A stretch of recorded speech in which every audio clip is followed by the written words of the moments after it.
et bienvenue sur la chaîne J'alimente ma santé. Alors aujourd'hui, je voudrais aborder avec vous un sujet. Et ce sujet, c'est les produits laitiers. Alors comme vous le savez, tout se dit un petit peu et son contraire. Et moi, ce que je voulais faire par cette vidéo, c'est non pas vous démontrer que les produits laitiers sont toxiques pour la santé, ou bien que les produits laitiers sont indispensables à la santé. Ce que je voudrais au travers de cette vidéo, c'est juste vous faire part de mes propres recherches, de tout ce que j'ai pu lire sur ce sujet, et également sur mon vécu et sur ce qui a été vécu un petit peu autour de moi avec les produits laitiers.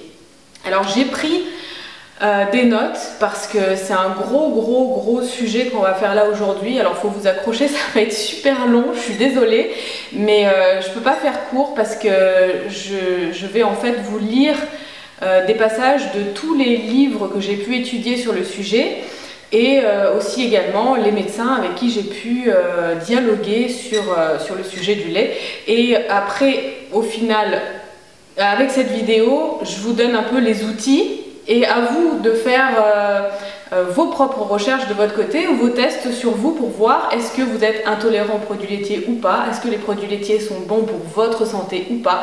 Donc là, c'est la question d'aujourd'hui et on va traiter de tout ça tout de suite. Alors pour ma part, ça fait à peu près 10 ans que je ne consomme pas du tout de produits laitiers. Et donc à la base, pour la petite histoire, moi j'étais tout le temps malade. J'avais beaucoup de problèmes ORL, j'avais des problèmes de rhume, j'avais des problèmes d'angine, j'avais des problèmes d'otite, enfin tout ce qui venait du système ORL. Et j'avais également beaucoup de problèmes d'acné. Et tout ça, c'était pas résolu, et ça c'était dans mon enfance, et ça a duré assez tard, jusqu'à ce qu'en fait je rencontre un médecin, médecine parallèle, parce que j'essayais de me soigner avec des antibiotiques et ça fonctionnait pas. Et donc à chaque fois j'avais recours à une antibiothérapie sans arrêt. Et à un moment donné je me suis dit je peux pas continuer comme ça. Et je suis allée voir un médecin parallèle, en fait médecine parallèle, médecine chinoise. Et ce gentil monsieur m'a dit tout simplement, écoutez, voilà, vous êtes intolérante aux produits laitiers, vous consommez trop de produits laitiers. Donc à cette époque-là, je ne m'intéressais pas du tout à l'alimentation, ce que je mettais dans mon assiette ne m'intéressait pas du tout. Et c'est à partir de là en fait où j'ai ouvert un peu les yeux que l'alimentation pouvait avoir en effet des conséquences sur notre santé. Et de là, je me suis dit, bon bah qu'est-ce que je risque à arrêter? J'ai arrêté les produits laitiers et en effet énormément de mes problèmes de santé ont disparu à ce moment-là. Et ensuite j'ai arrêté le gluten et j'ai encore d'autres problèmes de santé qui ont disparu. Et ensuite j'ai arrêté la viande. Bon, c'est pas le sujet c'est les produits laitiers. Donc voilà, j'en arrive là et donc je deviens végétarienne, je commence à manger cru. Donc bon, mon histoire vous la connaissez un petit peu si vous avez suivi ma chaîne. Sinon je vous invite à aller voir mes autres vidéos. Et ensuite, donc voilà, j'ai senti un mieux-être quand j'ai arrêté tous les produits laitiers. Et ça, c'était il y a un peu plus de 10 ans. Voilà. Et depuis, j'en ai plus consommé, sauf dernièrement, où j'ai encore fait des tests sur moi. Parce que je suis un gros laboratoire ambulant et je me suis dit, bah, peut-être que je suis plus intolérante aux produits laitiers ou peut-être que voilà, ça a changé. Et j'ai refait un test. Donc, et là, je vais vous en parler. Je voulais aussi vous parler de beaucoup de personnes avec qui j'échange et avec qui j'ai échangé dernièrement. Que ce soit sur les réseaux sociaux, sur Facebook, sous mes vidéos, etc. Et j'ai eu autant de témoignages positifs que négatifs vis-à-vis du lait. Enfin peut-être pas autant, mais j'ai quand même eu quelques avis positifs. Donc c'est pour ça que ça m'a mis un peu la puce à l'oreille et je me suis dit, voilà, on va essayer d'en parler, d'en débattre ensemble. Le but c'est de faire avancer les choses ensemble. Donc j'ai une personne qui m'a... une ou deux personnes qui m'ont témoigné, qui m'ont dit voilà, moi les produits laitiers m'ont sauvé la vie. Moi les produits laitiers m'ont apporté énormément de choses dans une période de ma vie où j'étais vraiment pas bien et cela m'a permis de me reconstruire, voilà. Et donc je vais en parler, je vais dire pourquoi en effet il peut y avoir des conséquences positives sur l'organisme, mais aussi des conséquences négatives. Il y a des personnes aussi qui sont venues me parler, qui m'ont dit oui mais regarde les Maasai, ils mangent des produits laitiers, etc. Donc ça veut dire qu'on est aussi fait pour manger des produits laitiers. Et ça, on va le voir, et dans mes recherches, j'ai pu comprendre aussi pourquoi certaines ethnies ou certains peuples peuvent manger aussi des produits laitiers. Et ça, je vais vous le lire dans les livres que j'ai à côté de moi, parce que là, j'ai toute une pile de livres énorme, et je vais vous lire chaque chapitre et chaque petite phrase qui m'a interpellée et qui va faire avancer un petit peu les choses sur ce sujet. Ensuite, qu'est-ce que je voulais vous dire?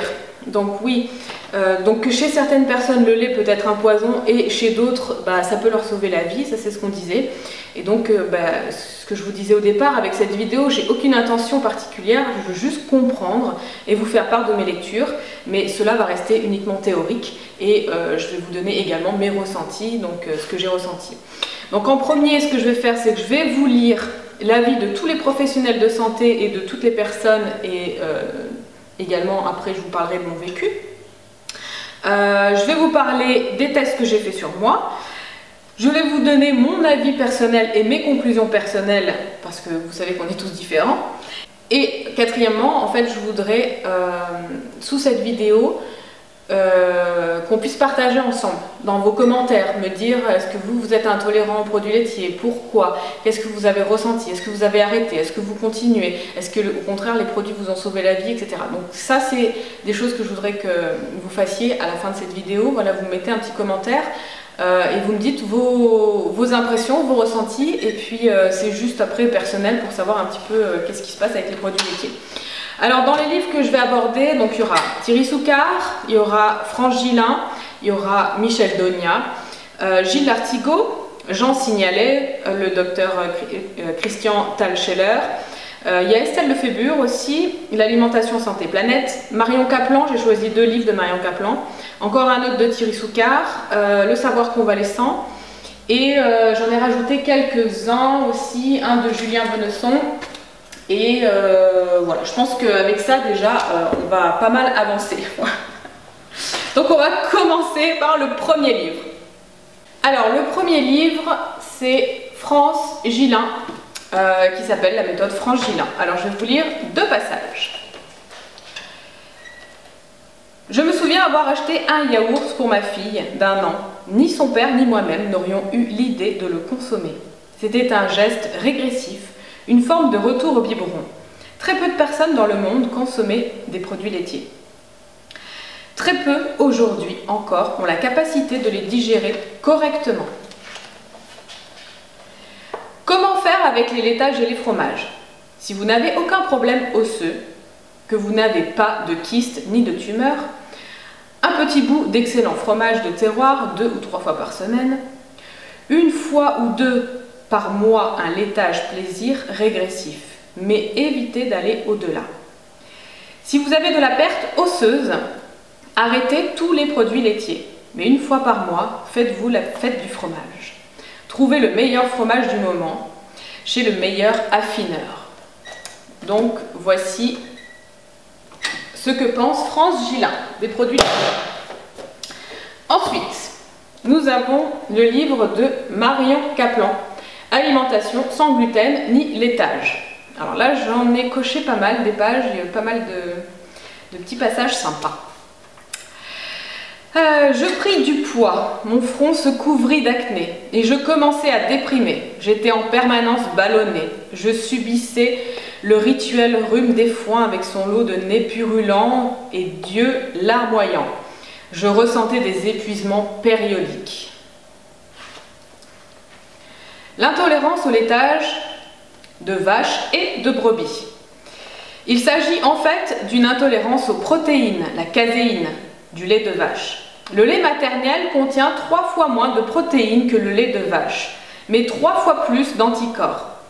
Le lait maternel est 3 fois plus riche que le lait de vache en acides gras polyinsaturés, mais 4 fois moins riche en calcium et 5 fois moins riche en phosphore. Le lait de vache contient 5 fois plus de sodium et 3 fois moins de potassium que le lait humain. La composition en protéines du lait de femme se caractérise par 3 fois moins de caséine.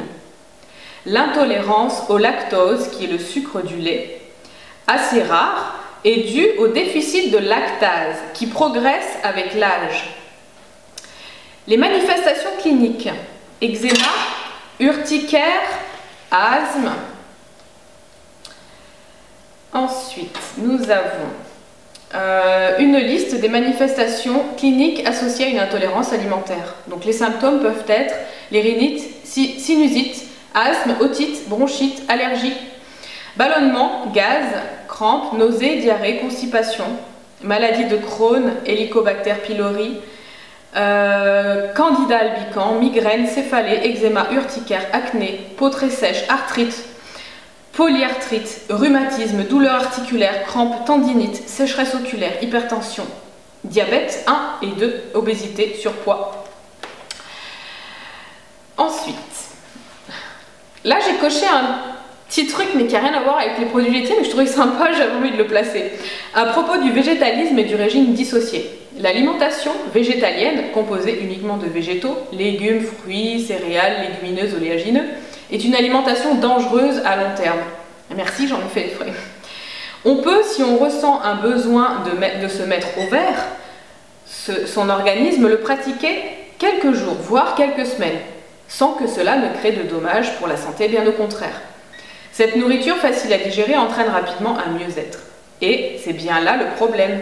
Se sentir plus léger, on a tendance à vouloir continuer, et c'est là que les complications commencent. Aucune protéine végétale n'est complète. Tous les acides aminés essentiels doivent être présents en quantité suffisante au même repas pour assurer la nutrition du corps. De plus, les protéines végétales sont beaucoup moins disponibles car elles sont enfermées dans des fibres qui les rendent moins assimilables par le tube digestif. Cela entraîne non seulement une carence protéique, mais n'étant pas rassasiés, les végétaliens ont tendance à manger trop de fruits secs et à grignoter en permanence. C'est mon cas. C'était. Alors, quelques conseils du docteur Pourtalais. Pour finir, vous limiterez les laitages dont le calcium se fixe en priorité sur les vaisseaux, les cartilages et les organes cristallins, fibromes et les seins. L'excès de calcium est le plus important facteur de vieillissement vasculaire tissulaire. Il favorise les rides articulaires et cérébrales. Et enfin, pour finir avec ce livre, il faut savoir que les produits laitiers s'éliminent assez rapidement en quelques jours. Il ne s'agit pas uniquement de lait de vache, comme certains le précisent. Le lait de chèvre, tous les fromages, les yaourts, la crème, le beurre, etc. en font partie. Le gluten, lui, peut prendre 8 mois à 1 an pour une élimination complète. Voilà pour ce livre de Marion Kaplan. Ensuite, nous avons notre cher Julien. Alors ça, c'est un livre qui est sur le gluten, comment le blé moderne nous intoxique, mais il y a un petit passage sur les produits laitiers, parce que si on est allergique au gluten, on est nécessairement allergique aux produits laitiers et vice-versa. Bien choisir ces produits laitiers. L'étude de l'évolution de l'homme nous a appris que la consommation de laitage est particulièrement récente dans l'histoire de l'alimentation. De plus, les chercheurs ont pu mettre en évidence que les protéines laitières perturbent la production de zonulines et donc contribuent à rendre notre intestin perméable. Ce qu'il faut retenir, c'est qu'il s'agit d'aliments plaisir qui ne sont pas indispensables et ne doivent pas être un socle alimentaire comme veulent nous l'inculquer certains messages de santé publique. Sans être nécessairement exclus, à l'exception de pathologies spécifiques. On essaiera de limiter les produits laitiers gras comme le beurre et les fromages, car ils ne sont pas une source d'acides gras intéressants pour la santé. Une consommation excessive est à proscrire, car diverses caractéristiques du lait moderne pourraient augmenter le risque de certains cancers, en particulier le cancer de la prostate chez l'homme et le cancer des ovaires chez la femme. Micronutrition de l'intestin, la caséine.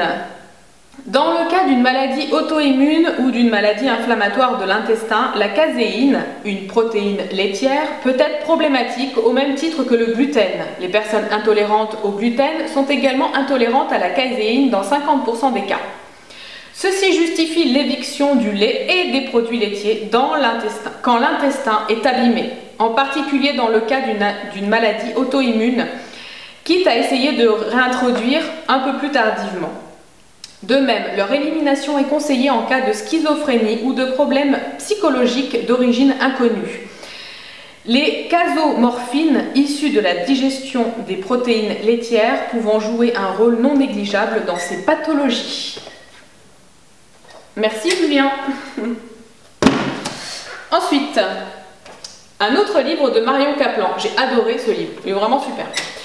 Qui est la paléobiotique. On a un petit passage sur les produits laitiers. Le piège du lait. Désolé de casser l'ambiance. Le lait à l'âge adulte n'est pas un aliment recommandable. Chez l'homme, le lait maternel est nécessaire uniquement comme aliment intermédiaire entre l'âge de 2 à 3 ans. Entre la naissance et l'âge de 2 à 3 ans, pardon. C'est en tout cas ce que la nature a prévu.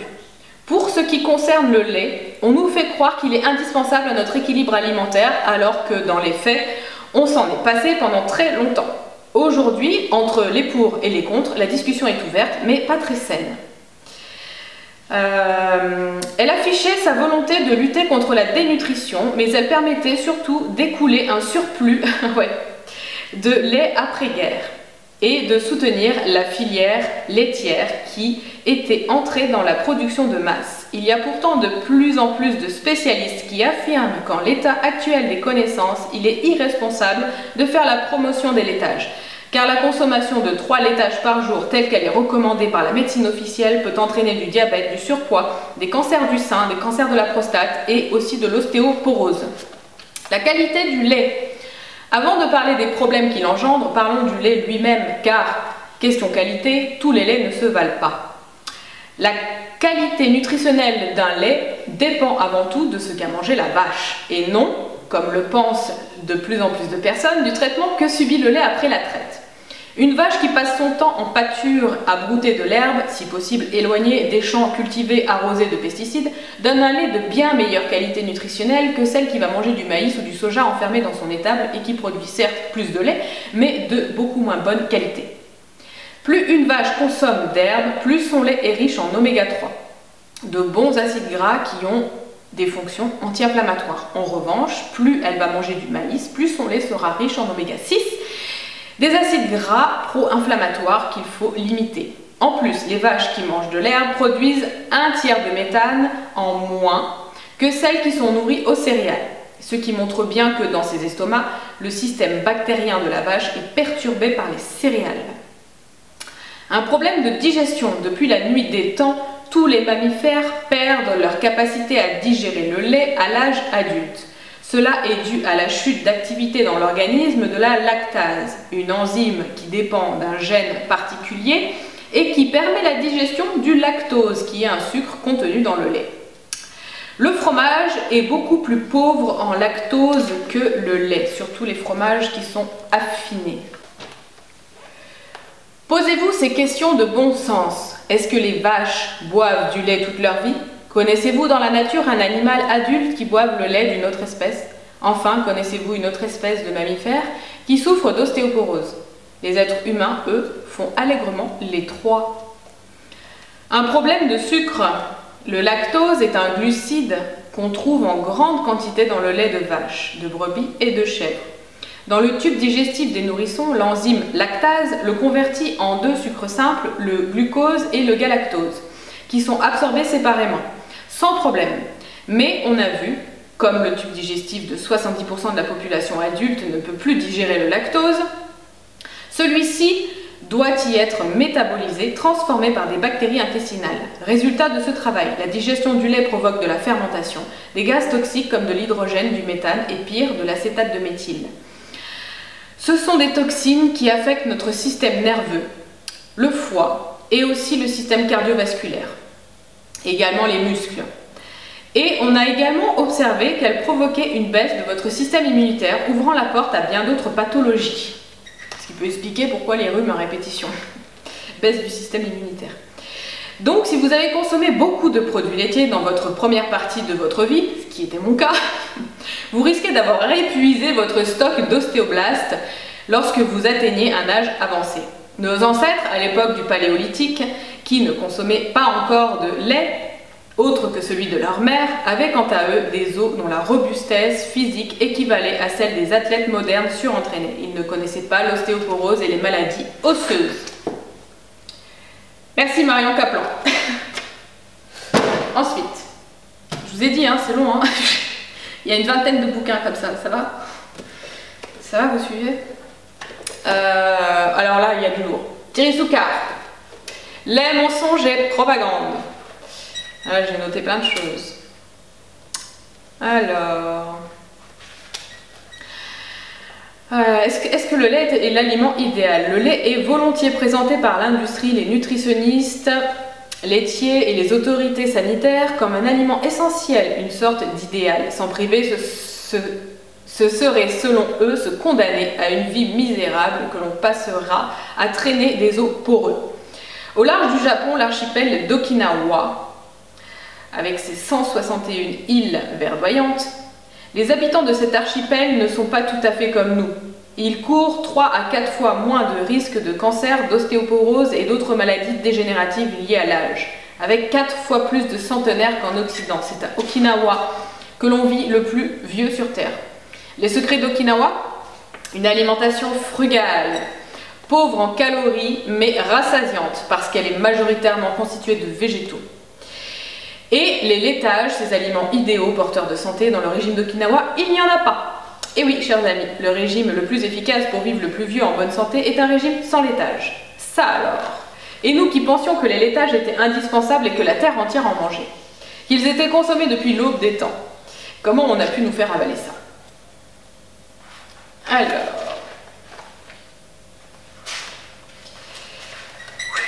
éliminer le lait ne suffit pas. Le yaourt est souvent présenté comme un aliment duquel le lactose a disparu, digéré par les lactobacilles, qui expriment la lactase, et que les intolérants peuvent donc continuer à consommer en toute sécurité.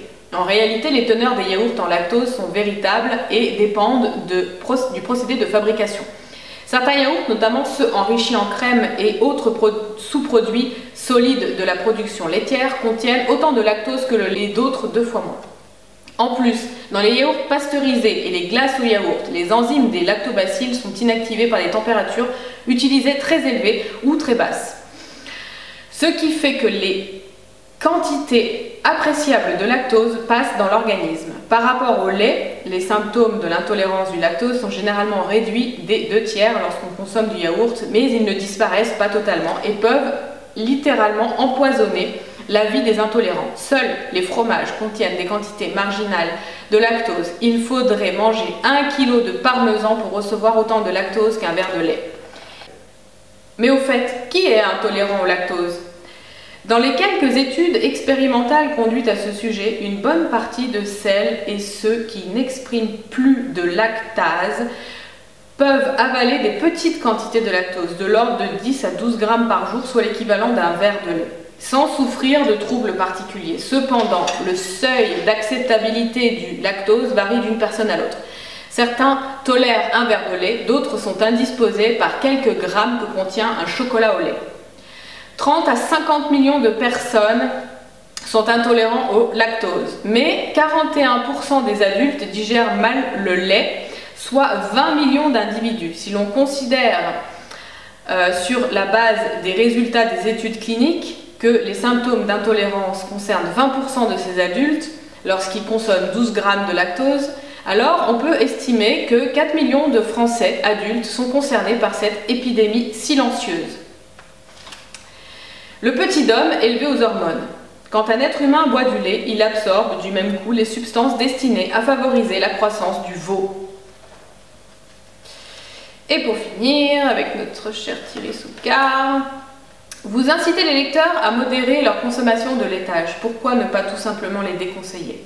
Les laitages font partie de notre environnement gastronomique et culturel. À partir du moment où on les tolère bien et qu'on les consomme avec modération, voire parcimonie, il y a peu de chances qu'ils posent des problèmes sur la santé.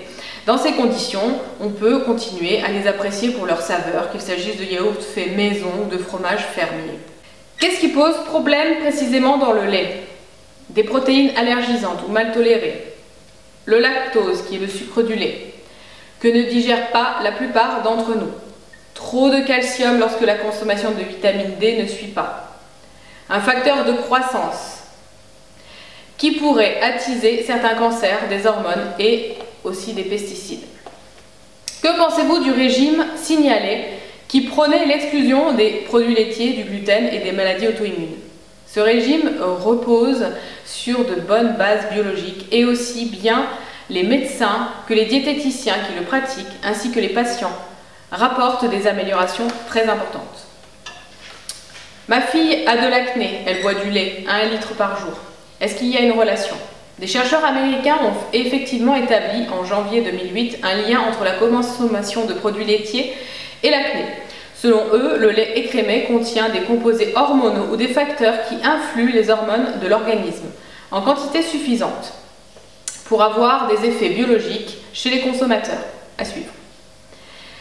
Les laits de vache et de brebis sont-ils préférables au lait de vache? La taille de ces animaux est plus petite et ils n'ont pas fait l'objet de sélection à outrance que je décris pour les vaches. On peut imaginer qu'il y a moins de facteurs de croissance dans le lait de chèvre ou de brebis que dans ceux de lait de vache, ce qui est probablement une bonne chose. Côté lactose, le lait de chèvre et de brebis renferme presque autant que le lait de vache, donc les intolérances sont probablement similaires. Le lait de chèvre contient peu de caséine. Les études ne trouvent pas que les enfants nourris au lait de chèvre ou au lait de brebis ont moins d'allergies que ceux nourris au lait de vache.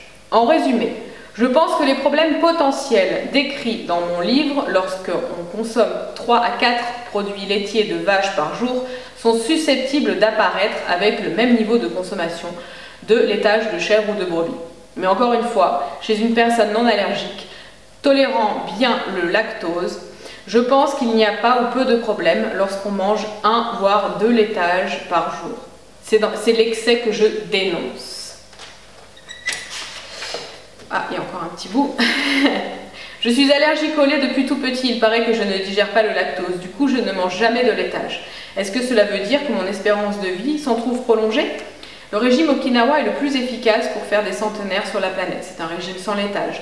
Vous ne serez peut-être pas centenaire, mais le fait de ne pas consommer de laitage n'est pas un handicap. Le régime Okinawa se caractérise par une grande consommation de fruits, de légumes, de plantes, de thé et de peu de calories au total.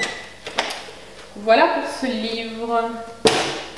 Ensuite, nous avons le livre de Christian Thalscheller. Un petit passage de ce bouquin.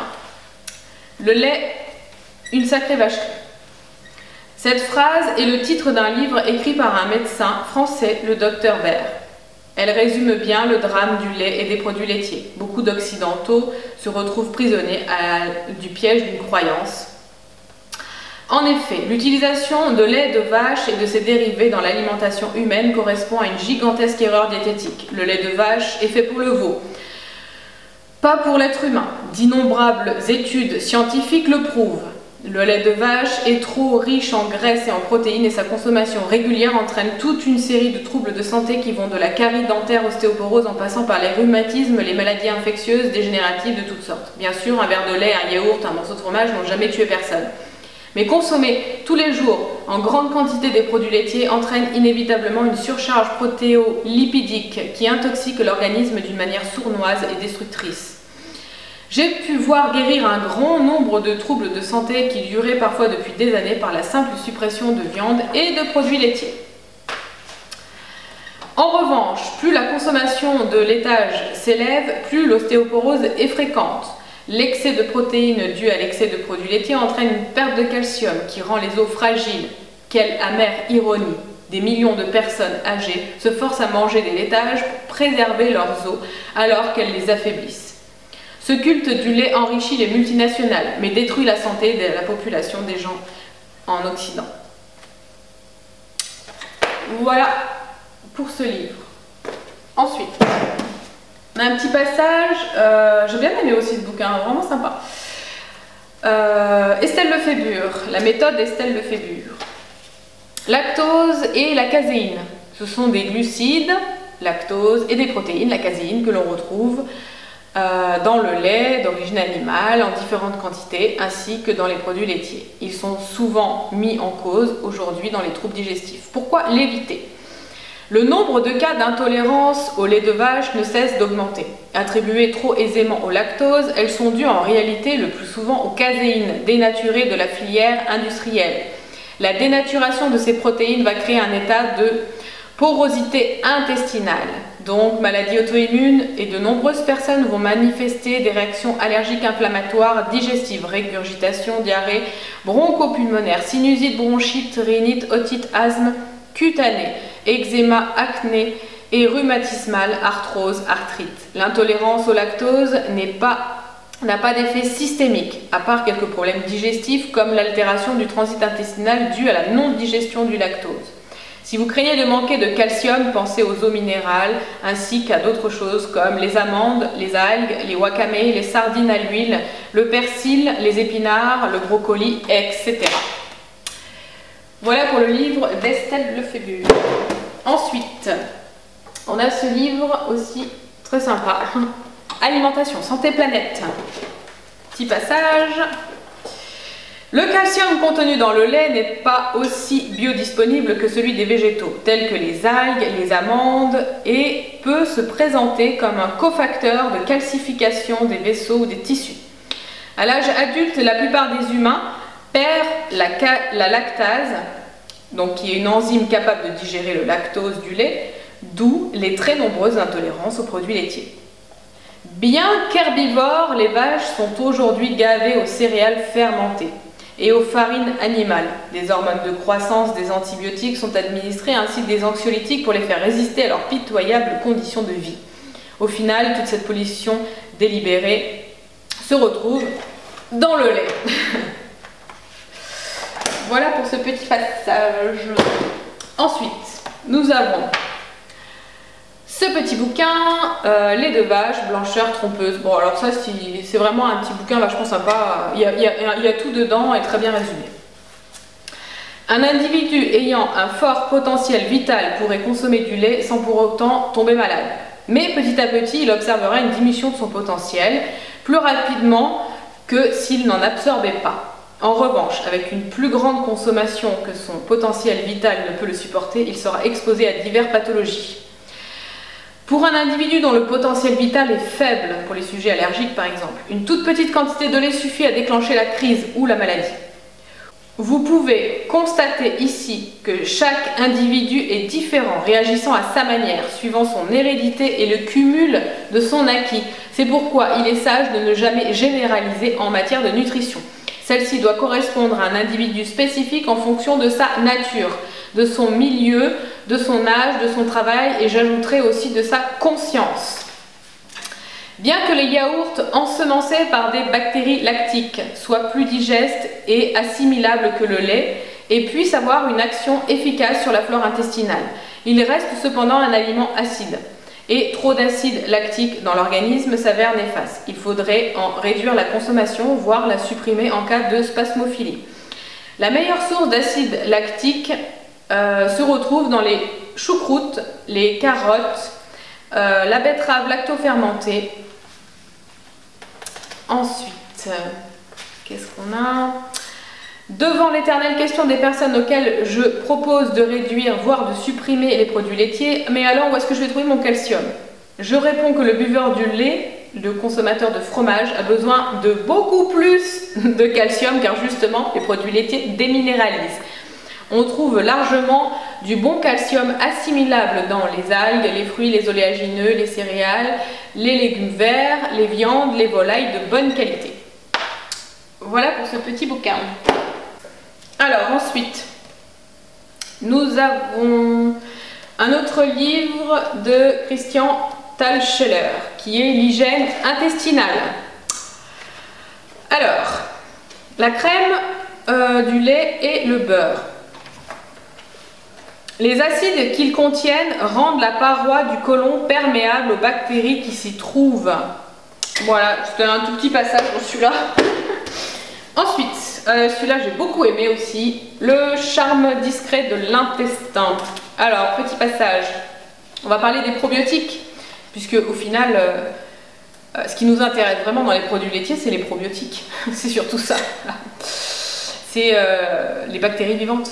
Sauf que dans la plupart des yaourts et des produits laitiers, comme c'est pasteurisé, il n'y a plus de bactéries vivantes. Donc l'effet positif qu'auraient pu avoir les produits laitiers, on les a plus. Les probiotiques. Chaque jour, nous avalons des milliards de bactéries vivantes. Elles se trouvent sur les aliments crus. La majorité de ces bactéries nous est inconnue.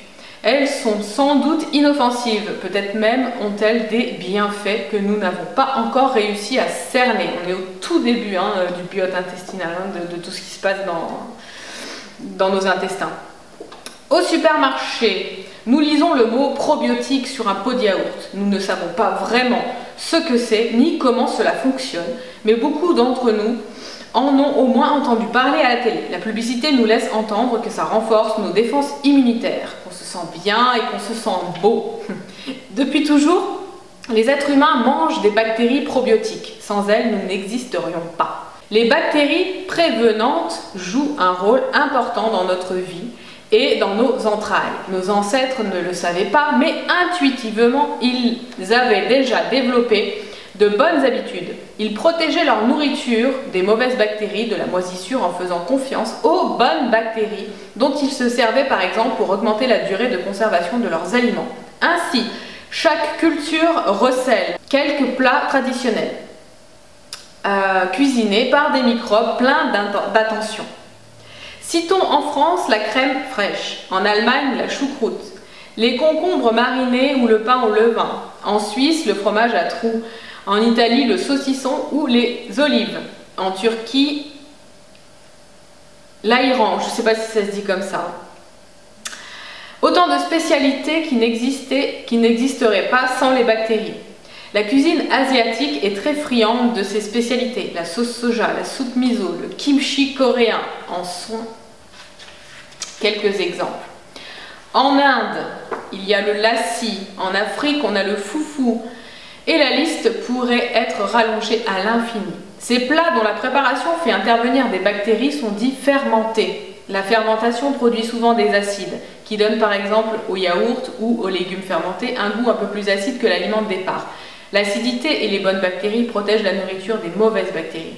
C'est la méthode la plus ancienne et la plus saine de conserver des aliments.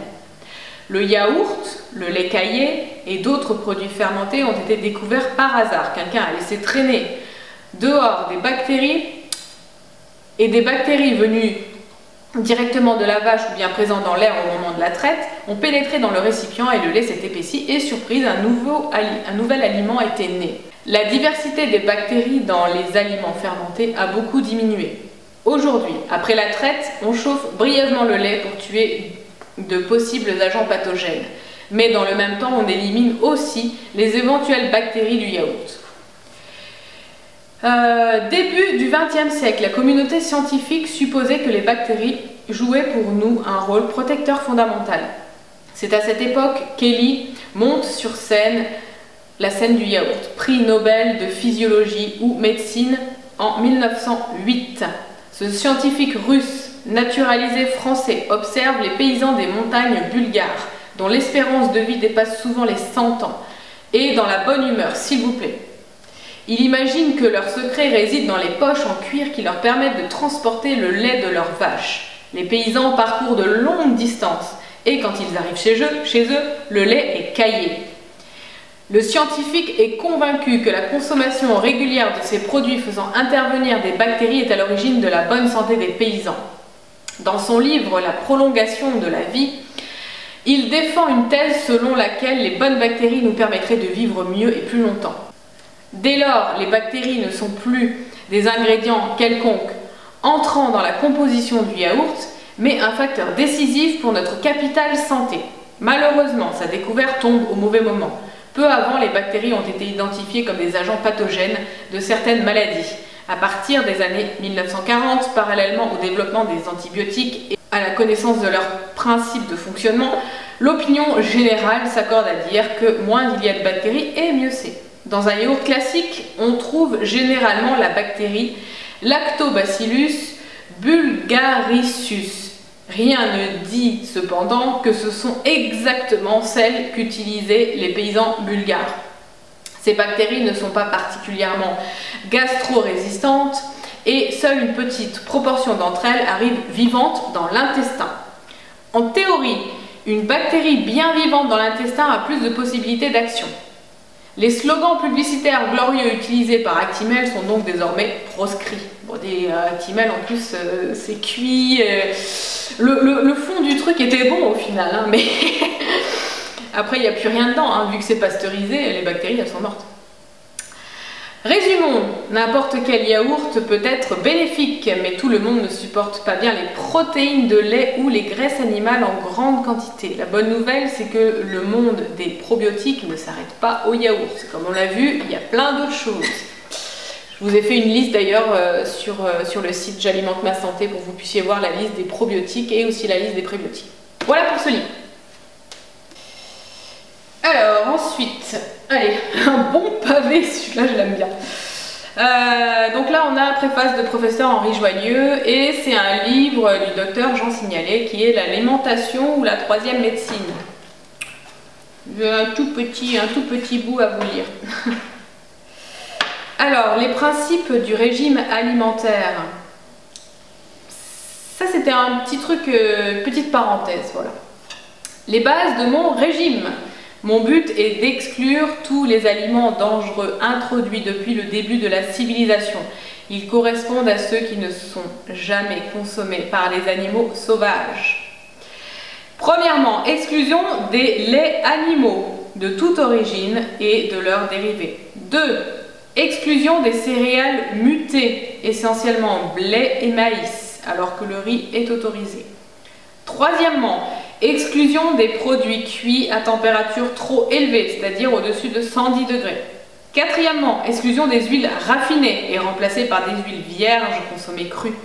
Cinquièmement, limitation des produits pollués, autant que faire se peut, ce qui a pour corollaire une préférence pour les aliments biologiques. Ce régime sera désigné indifféremment comme ancestral, hypotoxique ou de type originel. Les laits animaux. Contrairement à une croyance très répandue, la suppression des produits laitiers n'entraîne pas de carence en calcium.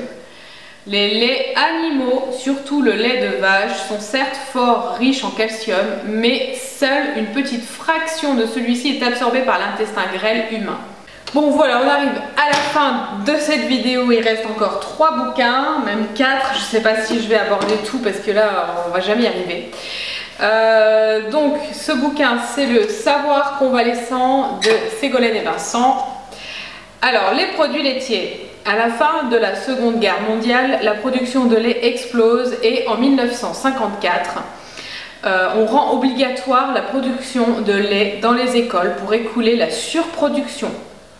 Dans les années 70, naissent les lobbies intensifs à grand renfort de pubs pour les jeunes, les produits laitiers nos amis pour la vie, ou pour les moins jeunes, les produits laitiers des sensations pures.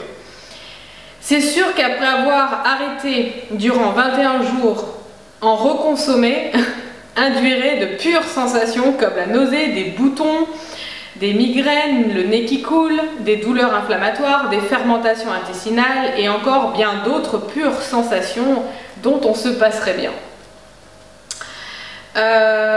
Donc, troubles métaboliques, certains à consommer un lait qui n'est pas adapté à notre développement. Ensuite, n'imaginez pas que les toxines ne passent pas dans le lait maternel humain. C'est aussi le cas avec les laits animaux. Afin d'augmenter la production de lait, diverses hormones, antibiotiques, stéroïdes sont donnés à ces animaux et se retrouvent donc dans le lait, ce qui a pour conséquence de nous rendre malades. Le lait de vache n'est pas le seul concerné et le lactose est loin d'être le seul problème des produits laitiers. À la température intérieure de notre corps, les produits laitiers fermentent et génèrent de l'acidité que nous sentirons passer lors des évacuations des selles.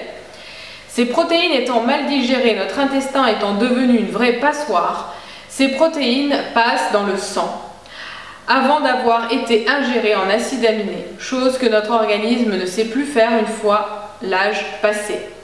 Elles sont alors considérées comme des toxines et sont traitées comme telles par notre organisme qui va chercher à les éliminer. Alors on a des gros problèmes de peau comme des boutons, du psoriasis, de l'eczéma, etc.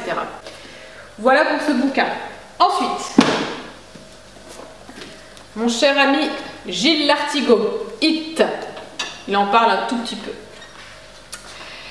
Alors, demandez aux producteurs de lait de mesurer le taux de pesticides qu'ils ont dans leur lait. Quant à la règle de l'équation quantité, volume, rentabilité, on ne s'étonnera pas de voir la dérive que prennent tour à tour les différents secteurs de l'alimentation avec l'utilisation massive de OGM, pesticides, de maïs, qui ont recours à la pharmacologie, antibiotiques, hormones, maltraitance animale, avec des animaux cloisonnés et enchaînés. L'enjeu financier est tellement énorme que les recommandations gouvernementales ne sont pas une source fiable.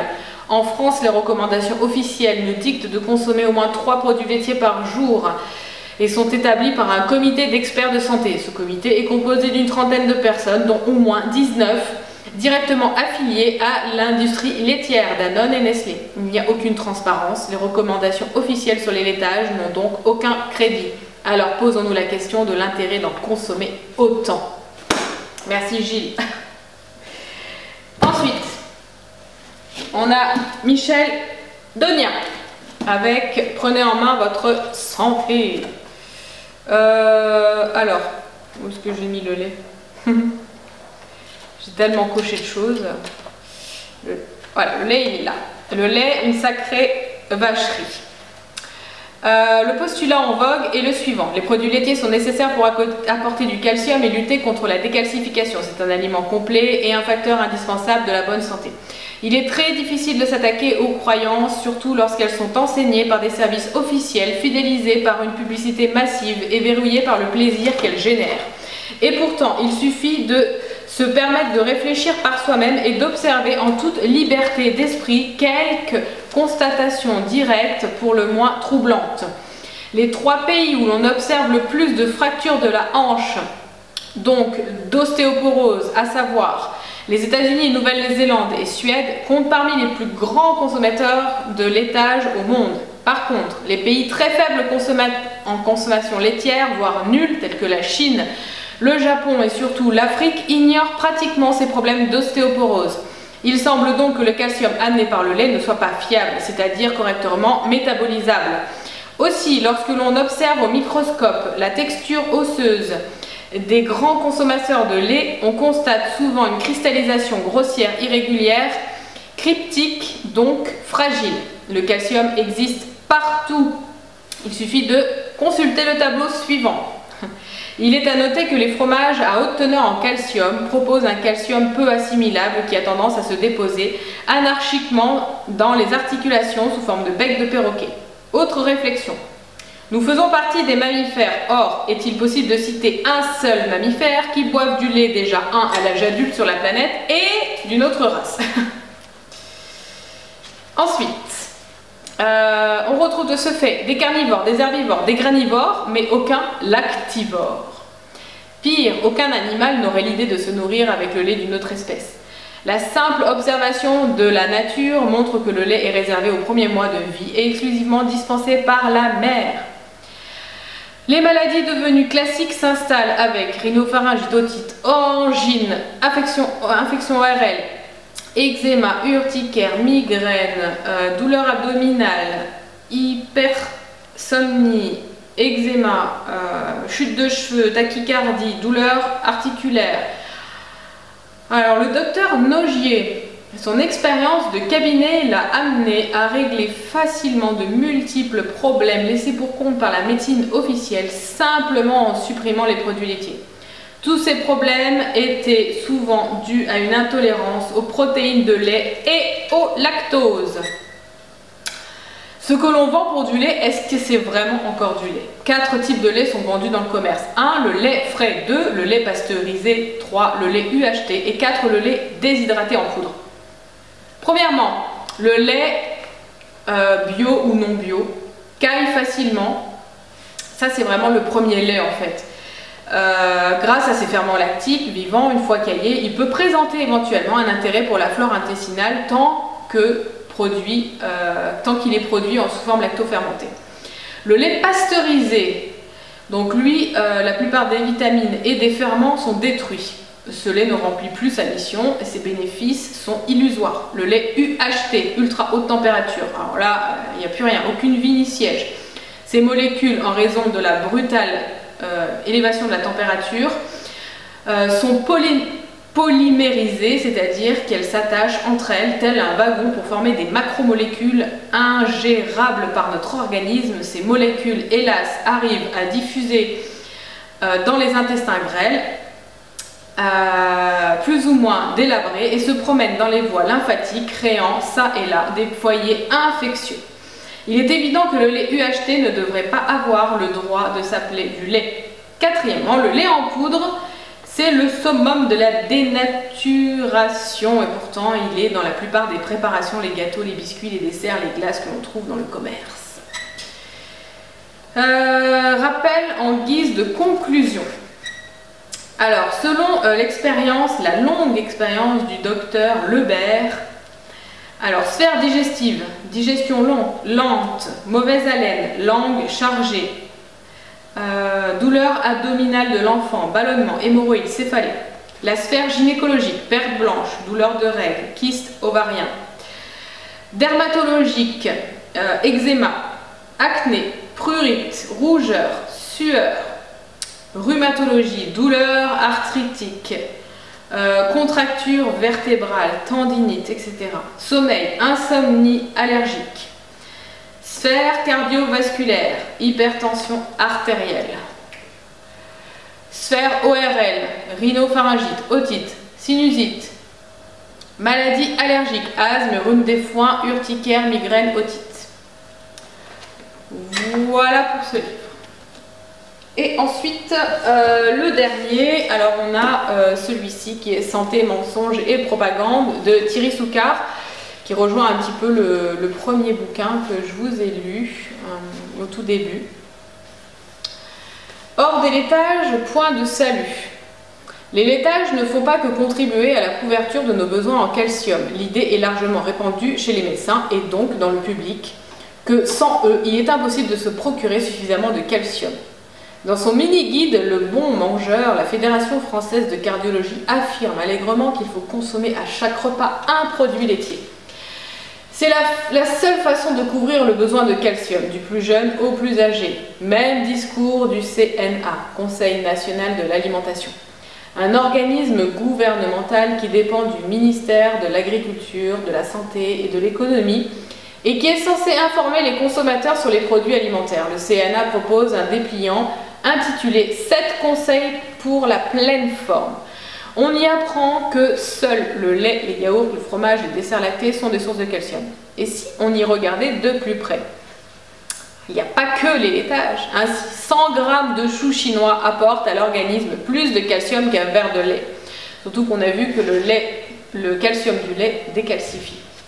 Inversement. Nos ancêtres du Paléolithique avaient des os en parfaite santé sans consommer le moindre laitage. Ils mangeaient certes de grandes quantités de viande, mais ni sel ni sucre. Surtout, ils recevaient près de 3 fois plus de potassium que nous. Bien assez pour compenser l'acidité des viandes et se mettre à l'abri d'une fuite de calcium osseux. Et enfin, on arrive à la fin. Je ne recommande pas le lait comme boisson de l'adulte et je crois que vous devez penser au lait comme un aliment optionnel et non pas comme une exigence à satisfaire 3 fois par jour. On trouve facilement du calcium dans les fruits, dans les légumes, dans le poisson, la sardine par exemple, les eaux minérales. Et la santé de l'os dépend aussi de l'apport en vitamine D. C'est très important.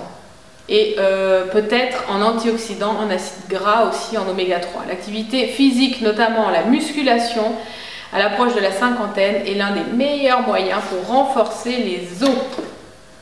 Voilà, Thierry Soucard, les mensonges et propagande. Alors voilà, on a passé un bon moment à lire tout ça, à décortiquer tout ça. Donc pour moi, c'est tous les livres que j'ai trouvé super intéressants sur le sujet. Donc en gros, ça dépend de tellement de facteurs. Voilà. Ça dépend si dans votre enfance vous avez consommé beaucoup de produits laitiers par exemple, comme c'est mon cas. Moi j'en ai consommé énormément. Et donc, peut-être que j'ai fragilisé mes intestins, que j'ai créé une porosité intestinale, ce qui fait que je supportais plus ni le gluten ni les produits laitiers. Et à l'arrêt de ceci, c'est vrai que j'ai senti une nette amélioration et surtout au niveau de mon immunité. Et j'étais plus malade sans arrêt, puisque du coup j'avais plus l'immunité qui était affaiblie par les protéines du lait. Donc, il y a deux choses. Soit on est complètement intolérant au lactose, c'est-à-dire qu'on n'a plus du tout de lactase pour digérer la protéine du lait.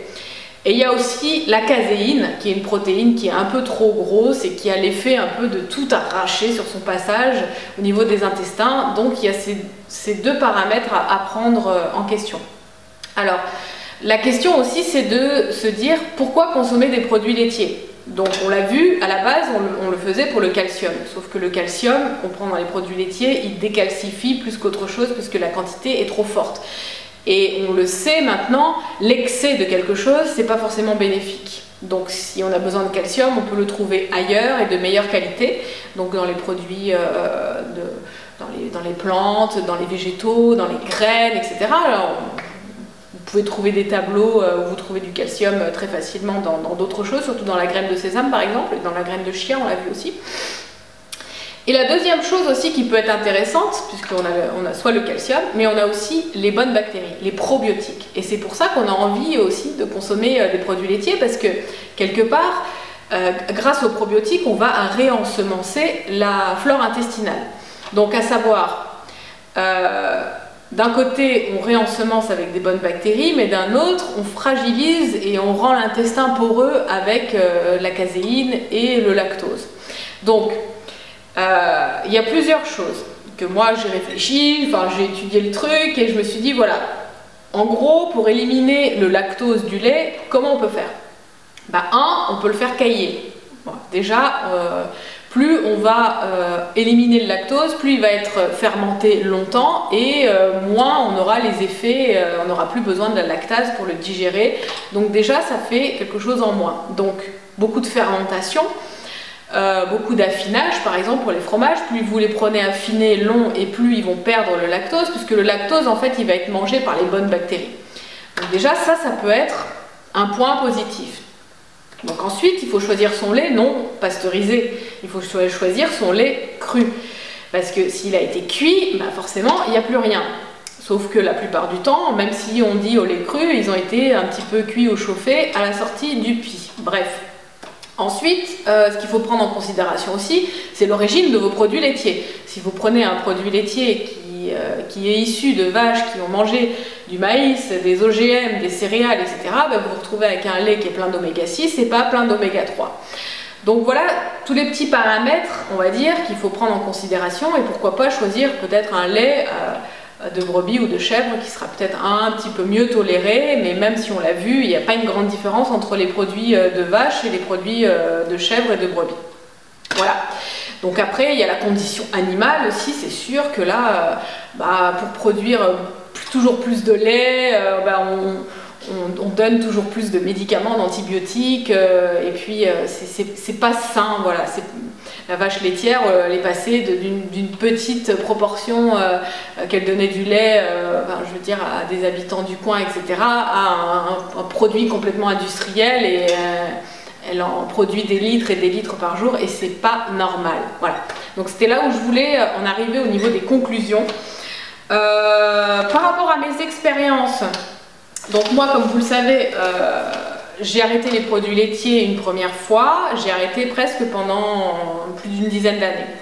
Mes problèmes sont, la majorité de mes problèmes, surtout au niveau allergie, parce que je faisais des allergies tous les matins, j'éternuais pendant des heures et tout, c'était affreux, j'avais les yeux comme ça, on aurait dit un lapin, un lapin de laboratoire. Bref, donc du coup, quand j'ai arrêté tout ça, je me suis sentie beaucoup mieux, je me suis sentie mieux dans mes intestins, voilà. Et après, il y a eu cette période où j'ai voulu faire un petit peu, là il y a 8 mois, table rase de tout, j'ai tout enlevé, j'ai refait une alimentation de base avec juste des légumes verts, un peu de protéines et stop. J'ai arrêté quasiment tout ce qui était sucre, fruits, etc. J'ai voulu faire une expérience. Et je me suis dit, parce que j'avais le ventre qui gonflait, je fermentais, mais ça c'était pour d'autres raisons, parce que j'étais partie dans un régime super riche en glucides et en fruits, et un petit peu dans le cru, voilà. Et surtout en mode végétalien, sans produits animaux du tout, du tout. Et ça, j'ai fait cette expérience pendant un petit peu moins de 2 ans. Et après, j'ai eu vraiment des désagréments par rapport à cette alimentation, et j'ai voulu stopper. Et j'ai voulu remettre tout à zéro. Voilà, j'ai remis les compteurs à zéro. Et là, quand j'ai commencé à aller mieux, j'ai voulu réintégrer certains aliments dans mon alimentation, un à un et en petite quantité, et je regardais en fait ce que ça faisait. Donc j'ai réintégré un tout petit peu de céréales et j'ai regardé pendant une semaine, tiens, qu'est-ce que je ressens, qu'est-ce qui se passe, etc. Et j'ai fait cette expérience aussi avec les produits laitiers. Et donc je vais vous expliquer ce que j'ai eu. Donc moi, j'ai réintégré les produits laitiers et pourtant j'ai réintégré des produits laitiers avec des yaourts qui étaient fermentés 24 heures. J'ai essayé les fromages au lait cru et également tous les fromages qui avaient un affinage très long. Donc je me suis dit au moins je limite les problèmes, j'enlève tout le lactose qu'il y a dedans avec cette façon-là, je réensemence un petit peu mon biote intestinal avec des bonnes bactéries, avec des probiotiques, et je vois ce qui se passe. Voilà. Mais je l'ai fait de manière, je veux dire, j'ai pris un produit laitier par jour et une très petite quantité. Et je me suis dit, on va regarder ce que ça fait. Donc, pour moi, cette faible quantité m'a engendré des douleurs articulaires que je n'avais plus. C'est-à-dire, j'ai mon genou qui s'est mis à craquer, dans tous les sens alors que j'avais plus du tout de douleur articulaire. Et j'ai senti qu'il y avait une inflammation en fait qui se créait dans mon genou.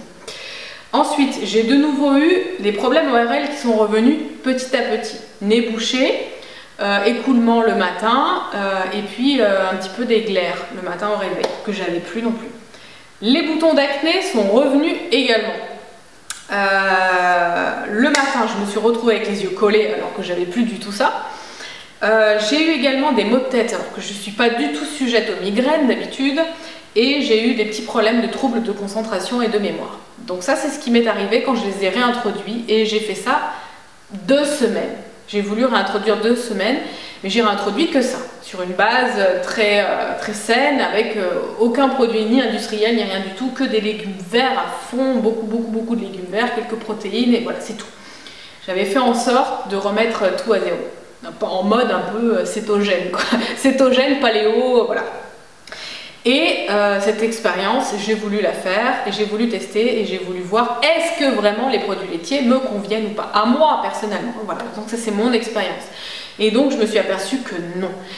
J'ai arrêté les produits laitiers, il a fallu 3-4 jours pour que tous mes problèmes disparaissent. Il m'a fallu 3-4 jours. Ça a été terminé. J'ai plus le nez le matin, les boutons ont commencé à partir, ma douleur au genou, ça a été un petit peu plus long par contre. La douleur au genou, je ne sais pas comment ça se met dans le genou, l'inflammation, mais bref, ça a mis un petit peu plus de temps à partir. Donc voilà en gros tout ce que je voulais vous raconter, donc mes conclusions. Donc pourquoi pas en fait se servir des produits laitiers comme d'un médicament pour repeupler un petit peu la flore intestinale à un moment donné, et on choisit vraiment les souches crues, fermentées dans des yaourts, soit vous les faites vous-même, soit vous regardez que les fermentations soient suffisamment longues, et également préférez des fromages à affinage long pour éviter tous les produits qui sont pasteurisés, chauffés et UHT. Si vous voulez repeupler votre flore intestinale de bonnes bactéries, sachez qu'il y a d'autres moyens que les produits laitiers. Il y a aussi les produits lactofermentés, les cornichons, etc. Vous pouvez aller voir mon article sur J'alimente ma santé à ce sujet. Alors attention, de toute façon, il faut savoir qu'on en consomme beaucoup trop des produits laitiers et qu'il y en a dans un peu tout. Il y a le yaourt que vous mangez, le lait que vous allez boire, le petit gâteau que vous allez manger à 4 heures, le pain au chocolat du matin. Voilà, les produits laitiers, ils sont présents partout dans votre plat cuisiné. À partir du moment où c'est industriel, ils mettent tout le temps du lait dans tout. Donc faites vraiment attention, et c'est cette récurrence et cette façon d'en manger tout le temps à tous les repas et tous les jours qui va faire qu'on va créer des intolérances. Donc soit vous privilégiez vraiment des produits de top qualité, vous en mangez très peu, et un très bon fromage une fois de temps en temps, comme il disait Frangilin, 1 à 2 fois par semaine maximum, 1 fois par mois vous faites la fête du fromage, voilà. Donc voilà pour cette vidéo, j'espère vraiment que je vous ai éclairé sur le sujet du lait.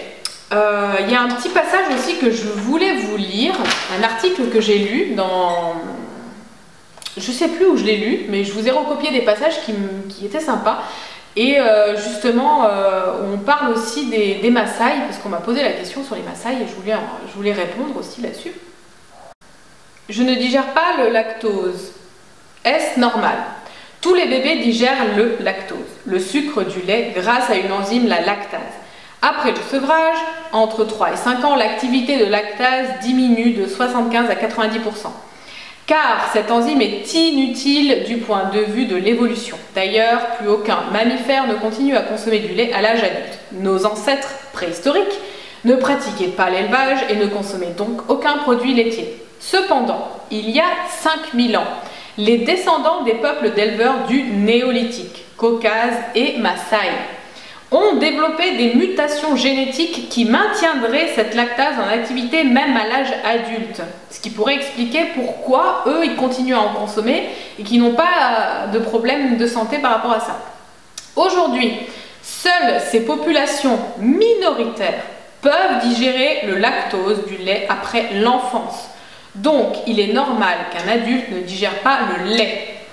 Les symptômes, si je digère mal le lait. Intolérance au lactose se manifeste par, on l'a vu, par un rhinite, sinusite, eczéma, migraine. Bon, je ne vais pas vous refaire tout le... Voilà.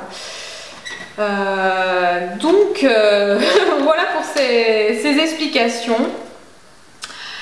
J'espère que vraiment je vous ai éclairé sur le sujet du lait. Maintenant, c'est vraiment à vous de décider et surtout de tester avec l'arrêt du lait si vos problèmes de santé vont disparaître ou pas. Bon, jouez le jeu et suffisamment longtemps, au moins 1 mois, pour voir si vous avez des conséquences sur votre santé.